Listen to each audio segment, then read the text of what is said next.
Watazamaji, tumeng'oa nanga katika ukumbi wa siasa kama nilivyokuahidi. Jina langu ni Elizabeth Mutuku. Hii leo tukizungumza moja kwa moja na katibu mkuu wa chama cha Jubilee Jeremiah Kioni kuhusiana na chama hicho, hatima yake, na siku chache zilizopita zimeshuhudia mabadiliko na mwamko mpya katika chama hicho kinachoongozwa na aliyekuwa rais wa 4 wa taifa hili Uhuru Kenyatta. Katika mkutano wa Ijumaa, Rais Uhuru Kenyatta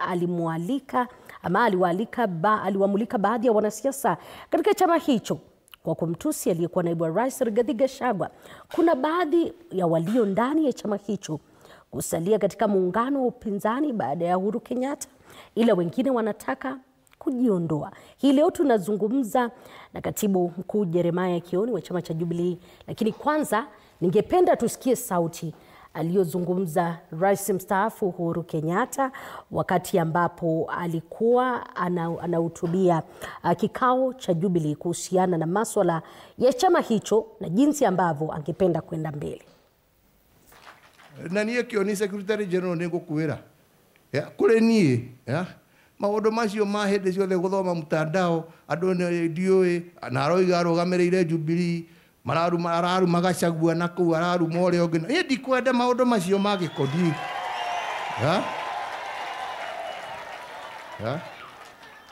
na tuiguithania ithuĩ tutire kiama kia iru.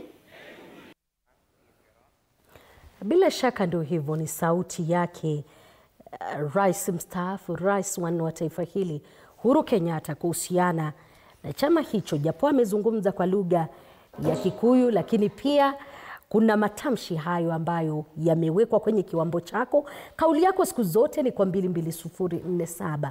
Mitandao ya kijamii @TV47 Kenya pale Facebook na ukurasa wetu wa X. Umemsikiza akizungumza na alikuwa bayana kwamba masuala ya matusi ni kitu ambacho angependa katika chama hicho, na akasema wewe Kioni miongoni mwa mengine.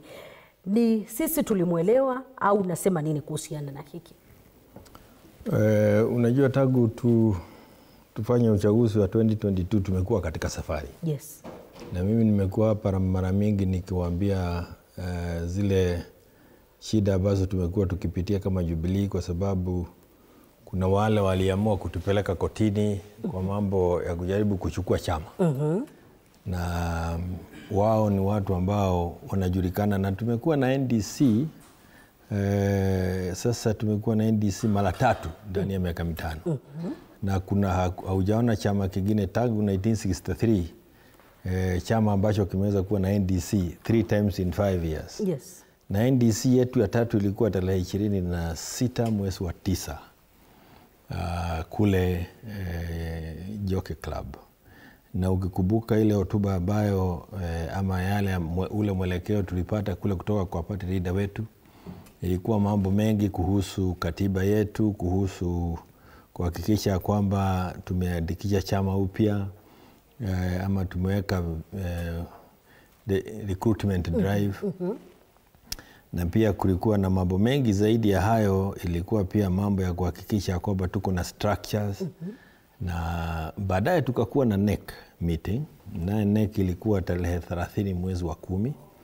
Na kule katika NEC tukaongea mambo mengi, na pia tukapata kupata our presidential candidate endorsement of Fred Matiang'i by NEC that was held on 30th October under the chairmanship of our party leader Uhuru Muigai Kenyatta. And kwa kule pia tulipata nafasi ya kujua sasa ni nani anatuwakilisha katika United Opposition.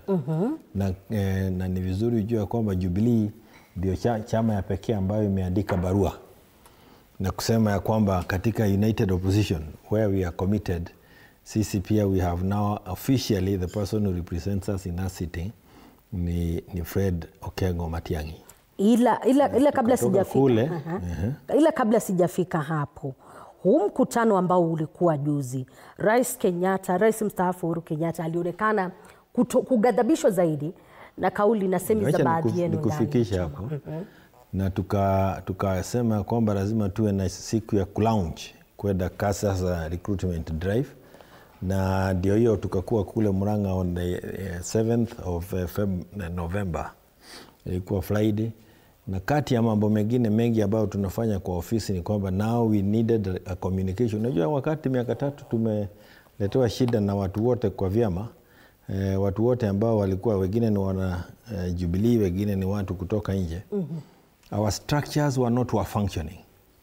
We did not have a functioning structure in the office. Na sasa ilikuwa tumehakikisha kwamba we have an ED, we have a communication department, we have all these departments are now being established, and we are going to take them to the grounds.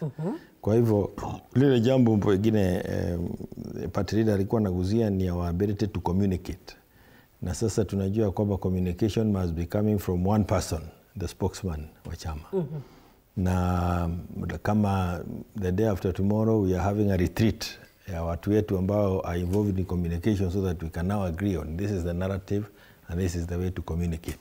So what we are doing is to bring the house to order in all ways. And you will be seeing a very oiled machine that they will be able to communicate in one way, and will be able to say where we are doing. Kwa hivyo ni mambo mengi ambayo ukiangalia pale beleni kuna mambo mengi ulikuwa unasikia hii, unasikia pale, unasikia huyu anasema, huyu mwingine anasema. Sasa hiyo that is now behind us. Now we know where we are going. And we want to make sure that we are talking about issues. Sasa yetu ni kuongea mambo ya issues. Like if you listened to us on Sunday, tulikuwa kule